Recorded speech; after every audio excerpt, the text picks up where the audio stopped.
Assalamualaikum warahmatullahi wabarakatuh. Pada pertemuan hari ini saya akan memberikan materi tentang maghrib. Maghrib itu singkatan dari maisir, goror, dan riba, sehingga mudah diingat, yaitu maghrib. Yang pertama, dari semester sebelumnya sudah pernah saya sampaikan bahwa kita sebagai umat Islam itu memiliki kewajiban. Di surat Al-Baqarah ayat 208, udkhulu fissilmi kaffah.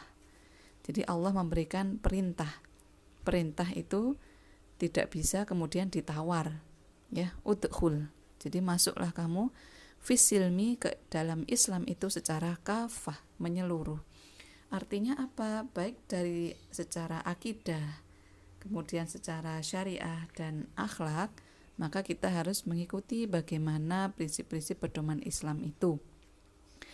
Nah, bagaimana bahasan terkait maghrib ini, yaitu adalah pada ranah syariah, yaitu aturan-aturan terkait hubungan antar sesama manusia, yaitu muamalah, yang mana pada prinsipnya yaitu al-aslu fil muamalah ibahah illa ayyatullah dalilun ala tahrimiha.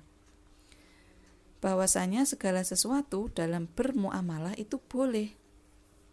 Jual beli boleh, jual beli online boleh, transfer boleh, cicilan boleh. Ya, itu pada dasarnya seperti itu.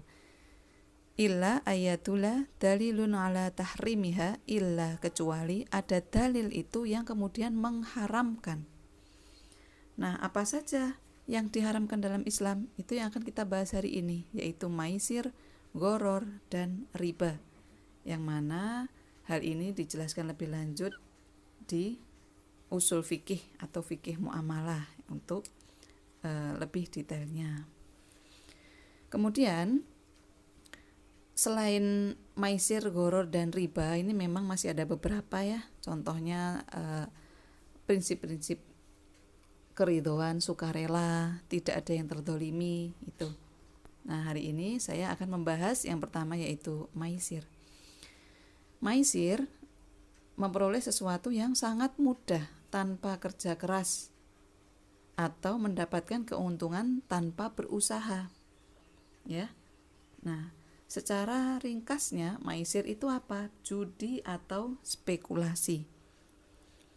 Ya, dengan berjudi orang tidak perlu bekerja keras, dia akan mendapatkan keuntungan. Ya, meskipun juga terkadang dapat rugi. Tetapi dalam makna maisir atau judi spekulasi ini, itu tidak ada keadilan di dalamnya. Ya, tidak ada manfaat di dalamnya. Nah, jadi secara bahasa dalam Arab itu maisir itu bisa diartikan dengan gampang atau mudah. Maisir adalah setiap muamalah yang dia memang mungkin rugi dan mungkin beruntung. Hal ini sama seperti orang melakukan jual beli. Ya, Bu, kok jual beli boleh? Padahal juga ada kemungkinan rugi dan juga untung, sedangkan judi kok tidak boleh. Ya, karena hal ini berbeda. Jika dalam jual beli pedagang mengeluarkan uang, maka dia sudah memperoleh barang. Itu sudah jelas. Sudah memperoleh barang. Nah, dengan barang itu dia bermuamalah, dia bertransaksi, berbisnis. Nah, disitulah kadang memang mendapatkan untung, kadang mendapatkan rugi. Akan tetapi maisir atau judi, begitu keluar uang, maka dia bisa rugi, bisa untung, bisa tidak mendapatkan apapun. Ya, jadi benar-benar tidak ada manfaat dan tidak ada unsur kejelasan di dalamnya, apalagi unsur keadilan. Nah, sehingga kita harus berhati-hati dalam segala transaksi jika dia mengandung spekulasi yang terlalu tinggi, ya. Dalil haramnya maisir ini di surat Al-Maidah ayat 90-91. Ya ayyuhalladzina amanu innamal khamru wal maisir Jadi firman Allah dalam Al-Quran itu memang banyak sekali mensejajarkan khomer, minuman keras, itu dengan maisir, judi. Ya, nanti ada persamaan di antara dua hal ini. Nah, hai orang-orang yang beriman, sesungguhnya meminum khomer, judi, untuk berhala, mengundi nasib, wal azlamu, itu dari zaman jahiliyah, mengundi nasib dengan busur anak panah ya, itu adalah perbuatan setan. Nah, sehingga harus dijauhi. Sesungguhnya setan itu bermaksud menimbulkan permusuhan dan kebencian lantaran dengan cara berjudi dan meminum khomer itu, sehingga akan menghalangi kamu dari mengingat Allah, maka berhentilah kamu dari mengerjakan pekerjaan itu. Nah, jadi sudah jelas ya di surat Al-Maidah 90-91. Contoh maisir apa? Yang pertama adalah sporting gambling. Teman-teman apalagi yang cowok-cowok suka bola sudah bukan hal yang asing ya. Bu, apa tidak boleh kita memperkirakan siapa sih yang menang itu? Boleh ya. Yang tidak boleh itu kalian mengeluarkan uang itu loh. Nah, itu jadi pertaruhan olahraga. Kemudian yang kedua adalah undian berhadiah. Wah, ini gimana ini? Kita pasti sering banget ya. Diselenggarakan supermarket atau perusahaan untuk meningkatkan penjualan. Nah, artinya apa? Orang-orang atau konsumen mengikuti produknya, membeli produknya, itu adalah demi untuk mendapatkan undian. Nah, artinya apa? Itu termasuk spekulasi. Kecuali kita memang membeli produk karena memang butuh. Dan satu lagi, apabila kita memang mendapatkan hadiah, perusahaan penyelenggara itu seharusnya bukan kemudian menarik pembeli menggunakan hadiah ya, karena ada unsur spekulasi, tetapi bonus ya atau hadiah secara tidak dijanjikan ya itu boleh. Jadi tidak dijanjikan. Jadi untuk mencegah konsumen itu membeli produk demi untuk undian atau hadiah. Nah, itu ya.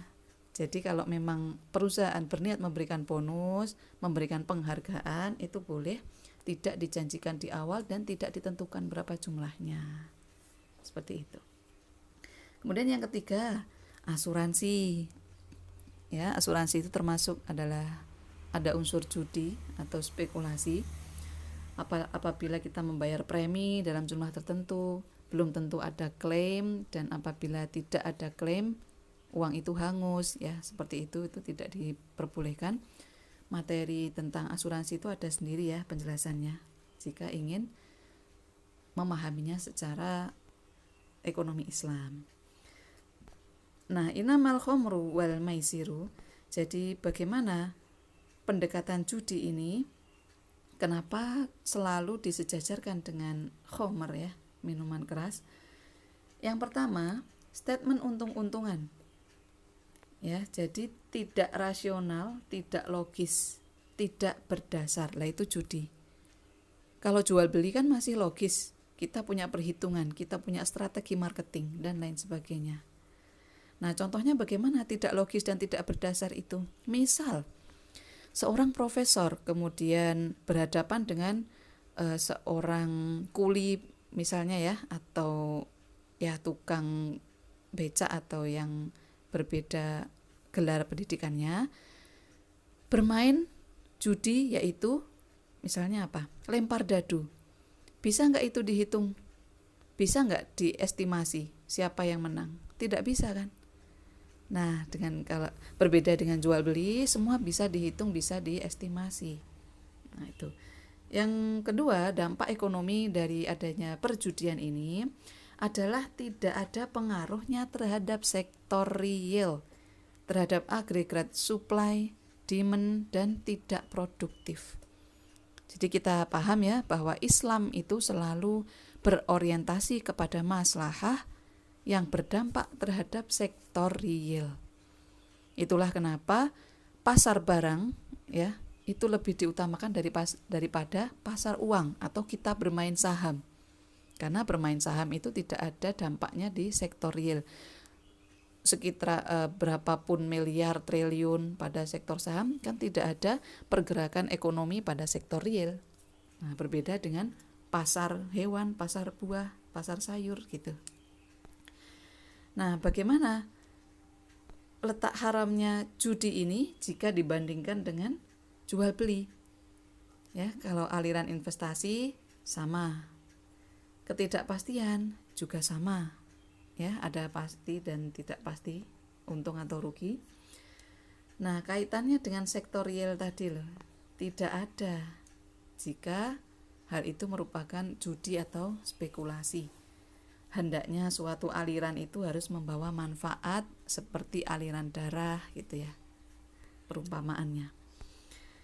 Nah, innamal khomru wal maisir, minuman keras, judi, ya.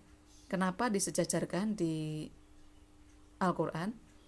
Karena kedua hal ini sama, ya, sama, mengganggu manfaat aliran darah. Ya, jadi minuman keras itu sudah terbukti secara medis, ya, kita sudah tahu bagaimana hal itu sangatlah berdampak buruk bagi badan. Nah, kalau judi sama, alirannya itu tidak ada manfaat, tidak ada investasi, tidak produktif, sehingga mengganggu optimalisasi manfaat dari aliran itu sendiri, baik secara investasi ya karena judi, baik itu secara kesehatan aliran darah karena itu minuman keras tadi. Nah, kemudian yang kedua kita bahas tentang gharar. Gharar adalah ketidaktahuan, kekurangan atau informasi, ya, sehingga hal ini menimbulkan ketidakjelasan tadi. Nah, tidak jelas. Ya, hal ini berbeda dengan rukun-rukun jual beli atau transaksi muamalah yang kita pahami bahwa salah satu syaratnya adalah objeknya kan harus jelas. Nah, dalil yang melarang gharar atau ketidakjelasan ini ya di hadis riwayat Muslim bahwa Abu Hurairah berkata Rasul telah mencegah kita dari melakukan jual beli dengan cara lemparan batu kecil dan jual beli barang secara gharar. Gharar itu tidak jelas dari kedua belah pihak. Ya, misal jual beli gharar. Saya jual burung elang 100.000 misalnya. Wah, saya mau, kok murah sekali. Iya, itu di udara bebas tuh, di awan sedang terbang, silahkan Anda tangkap sendiri burungnya. Nah, itu enggak jelas. Burungnya punya siapa? Burung warna apa, miliknya siapa, nah itu namanya tidak jelas. Ya, jual beli gharar adalah segala bentuk jual beli yang di dalamnya mengandung ketidakjelasan atau termasuk juga jika mengandung unsur judi atau spekulasi. Ya, tuh berbeda dengan tadlis atau penipuan. Kalau menipu itu kan pembeli tidak tahu, tapi penjual tahu. Nah, itu namanya tadlis, penipuan. Tapi gharar ini penjual juga tidak tahu, pembeli juga tidak tahu. Seperti yang umum di masyarakat itu ijon atau tebas ya, mungkin teman-teman tahu. Itu kan sudah di DP di awal, dibeli sekian hektar, tapi kita tidak tahu, wallahu a'lam, itu jadi panen atau gagal panen, kan kita tidak tahu ya. Nah, itu tidak boleh seperti itu. Menurut Dr. Rafiq Al-Misri, judi dan gharar sama saja maknanya, hanya berbeda penggunaan. Gharar berlaku dalam hal jual beli, sedangkan judi berlaku dalam permainan. Ya, Bu, bagaimana dengan time zone, Bu? Anak saya suka sekali dengan time zone. Nah, itu juga ada unsurnya, ya, tetapi kemudian tidak serta-merta menjadi haram. Ya, itu ada bahasan juga terkait time zone. Karena berhibur itu boleh, asalkan tahu batasannya. Ya. Oke, yang ketiga dari maghrib, maisir, gharar dan riba. Riba itu secara bahasa artinya ziyadah tambahan. Kenapa dia subur? Karena seperti yang kita ketahui sekarang, bunga itu berbunga. Jadi subur. Ya, bukan hanya dihitung dari pokoknya, tapi dari bunganya juga dijumlahkan, dibungakan lagi, dibungakan lagi. Nah, seperti itu, tumbuh dan selalu tambah membesar. Nah, secara terminologi fikih, riba itu pengambilan tambahan baik dalam jual beli maupun hutang piutang tanpa diimbangi transaksi yang dibenarkan oleh syariah. Ya, ingat, jadi riba itu bisa terjadi dalam hal jual beli, bukan hanya pinjam meminjam. Utang 100.000 disuruh mengembalikan 150.000 gitu ya, yang kita ketahui. Tapi jual beli juga bisa terjadi riba. Nah, kronologi pengharaman dari riba itu berangsur-angsur. Yang pertama, Allah berfirman di Ar-Rum ayat 39, bahwasanya pada masa jahiliyah orang-orang diberikan informasi gitu ya, bahwa riba itu tidak menambah harta di sisinya Allah. Jadi jangan dikira misal kita ini mengambil riba, mengambil yang tidak halal seperti korupsi, kita bertambah kaya. Itu belum, itu salah pengertian seperti itu. Karena itu tidak menambah harta kita. Ya. Nah, sedangkan hal-hal yang menjadi harta dan rezeki kita itu seperti kemudian kita didolimi, kita ditipu, kita terdolimi, itu sebenarnya tidak mengurangi jatah rezeki kita. Nah, Masya Allah ya, Islam itu luar biasa kalau kita pahami secara mendalam. Nah, itu yang pertama. Jadi yang pertama Ar-Rum, turun surat Ar-Rum 39, diberi informasi bahwa riba itu tidak menambah harta. Yang kedua, kemudian Allah turunkan surat An-Nisa 161 bahwa Allah telah melarang praktek riba. Ya. Jadi setelah diberikan informasi, kemudian diberikan attention, ya, perhatian bahwa riba itu dilarang. Gitu. Yang ketiga di surat Ali Imran 130, bahwa Allah berfirman, janganlah kamu mengambil sisa riba. Ya. Mengambil riba dengan berlipat ganda. Nah, jadi itu termasuk terusan dari larangan, jadi sudah dilarang. Kemudian yang sedikit, yang banyak, yang berlipat ganda itu juga dilarang. Dan terakhir Allah menurunkan surat Al-Baqarah 279, ini sudah fix ya, sudah tidak bisa ditawar lagi, bahwasanya setiap yang mengerjakan riba, mengambil sisa-sisa riba, maka Allah dan Rasul itu akan memerangimu. Bayangkan, Anda punya persiapan apa jika mau perang melawan Allah dan Rasul? Ya. Nah, itulah kenapa kita harus berhati-hati terhadap dunia modern saat ini, berkembangnya zaman. Karena tetangga, keluarga, semua orang mengambil riba, kemudian Anda ikut-ikut. Ya, karena sudah wajar, ini sudah umum kok terjadi. Jangan begitu. Ya, kita tahu bahwa salah satu tanda akhir zaman itu kalau maksiat sudah berkembang di masyarakat dan itu menjadi hal yang wajar. Nah, hati-hati. Oke. Dan hadis riwayat Muslim bahwasanya Rasulullah melaknat para pemakan riba. Anda minjemi uang ke teman Anda kok ditambahi bunga, ya, dilaknat.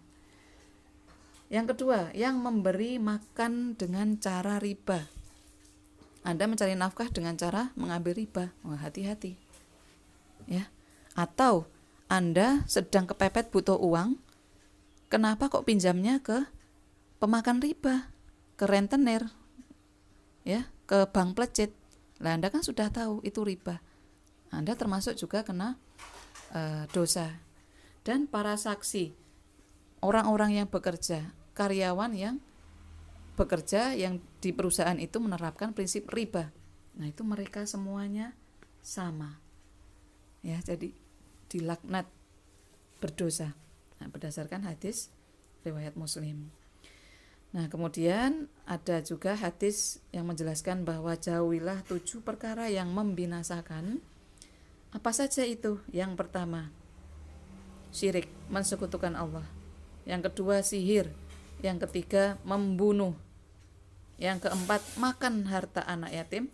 Yang kelima, memakan riba. Ingat ya, 7 dosa besar. Ya, yang kelima, makan riba. Yang keenam, melarikan diri dari medan perang atau pertempuran, kabur. Yang ketujuh, menuduh zina wanita baik-baik, wanita yang beriman. Jadi itu adalah 7 dosa besar yang harus kita pahami dan kita jauhi. Nah, macam-macam riba, teman-teman sudah bisa mengingat lagi ya, semester kemarin kita sudah belajar juga. Ada riba jual beli itu ada 2, yaitu riba fadl, yaitu kelebihan dari 2 barang yang ditukar. Artinya apa? Jika Anda tukar 5 kilo, ya dengan 5 kilo, jangan ditambahin. Bu, bagaimana jika tukar tambah HP? Ya, HP saya 1, saya tukar 2, boleh apa tidak? Nah, kalau HP boleh, apalagi itu prinsipnya didasarkan pada harga barangnya. Ya. Nah, yang tidak boleh itu apa? Pada komoditi ribawi atau barang-barang ribawi, yaitu emas, perak, bahan-bahan pokok, gandum, kurma, garam. Ya, kalau sekarang beras. Nah, itu harus hati-hati. Yang kedua, riba jual beli yaitu riba nasiah. Oke, sudah tidak asing ya, kalian jual beli pakai nyicil, kredit. Nah, itu kan jual beli. Di mana letak ribanya? Ya tambahannya. Kalau Anda beli cash 10 juta, kenapa kalau nyicil 11 juta? Itu riba. Terus bagaimana, Bu? Saya rugi dong kalau buka layanan produk itu kemudian kredit, tapi harganya sama. Nah, itu beda lagi. Perhitungannya ada penjelasan lagi, maksud saya. Ada penjelasannya. Ya. Jadi tidak diperkenankan mengambil tambahan, baik itu nyicil atau kredit. Nah, oke, saya jelaskan lagi. Wa ahallallahul bai'a wa harrama riba. Al-Baqarah 275. Jadi jual beli itu boleh, riba yang tidak boleh. Kenapa? Karena jual beli itu mengambil keuntungan, mengambil margin. Kalau riba ngambil tambahan. Nah, maksud saya gini, kalau Anda jual motor 10 juta, kemudian kalau nyicil 11 juta, ya kenapa? Tidak sekalian aja margin yang kalian ambil itu kalian tentukan, ya. Kemudian kalian jual, kalau cash 11 juta, kalau nyicil juga 11 juta. Sudah, itu boleh. Ya. Nah, itu kita belajar di pertemuan-pertemuan berikutnya ya kan, nanti kalau ada kesempatan. Baik. Yang pertama adalah riba jual beli, yang kedua riba pinjaman atau utang piutang, itu juga ada 2. Yang pertama riba jahiliyah. Jadi peminjaman uang, kemudian pengembaliannya itu melebihi. Kenapa? Karena waktunya itu molor. Ya, waktunya molor. Jadi misal janjinya seminggu, kalau seminggu kan tidak ada tambahan, tapi karena molor waktunya, nah kemudian diberikan tambahan. Itu kenapa disebut riba jahiliyah, karena yang banyak terjadi di zaman-zaman jahiliyah. Yang kedua riba qard, itu adalah bunga yang sudah dipastikan sejak awal. Nih misalnya dengan ketentuan hutang sekian, dicicil sekian periode, sekian tahun, bunganya sekian persen. Nah itu ya, itu tidak boleh, sama-sama riba. Nah, alasan keharaman riba yaitu yang pertama tidak produktif. Nah, kembali lagi, karena orang cuma duduk-duduk ya, dia minjemin orang uang, dia dapat bunga yang berlipat. Nah, itu tidak boleh. Kemudian menyebabkan kemalasan, kesenjangan kesejahteraan, ketidakadilan ya. Dan satu lagi inflasi, kita sudah pelajari pertemuan kemarin. Nah, itu karena fiat money, uang kertas, kemudian adanya riba, bunga, itu juga termasuk pemicu inflasi. Kemudian dolim ya, mendolimi, karena yang peminjam itu kemudian sangat berat, tidak mampu melunasi hutang, ya. Dan ini sudah terjadi banyak sekali di sekitar kita. Kemudian bagaimana resiko ini secara sosial, ya, eksploitasi, kemudian menimbulkan iri, dengki, ya, menjadi tidak akur lagi dengan sesama anggota masyarakat gitu. Dan riba akan menghapus nilai-nilai kemuliaan, semangat saling tolong menolong dalam kebaikan dan takwa. Itulah yang perlu kita perhatikan, teman-teman. Kalian masih muda, bisnislah sesuka kalian, ya, bermuamalahlah dengan kehendak kalian, bebas, semuanya halal. Tapi tolong dipahami larangan-larangan ini sehingga Anda tahu mana batas-batasnya. Semoga Anda mendapatkan keberkahan dan rezeki yang diluaskan, ya. Jadi kesimpulannya, Islam melarang perkara yang menyebabkan mudorot, maksiat, mendatangkan musibah, ya, bagi orang lain. Nah, kemudian memunculkan api permusuhan dan pasti bertentangan dengan keberkahan serta ridho dari Allah. Nah, itu sudah bahaya kalau dicabut keberkahannya. Sampai sini saya cukupkan. Mohon maaf jika ada kekurangan. Wallahu a'lam bishawab. Wassalamualaikum warahmatullahi wabarakatuh.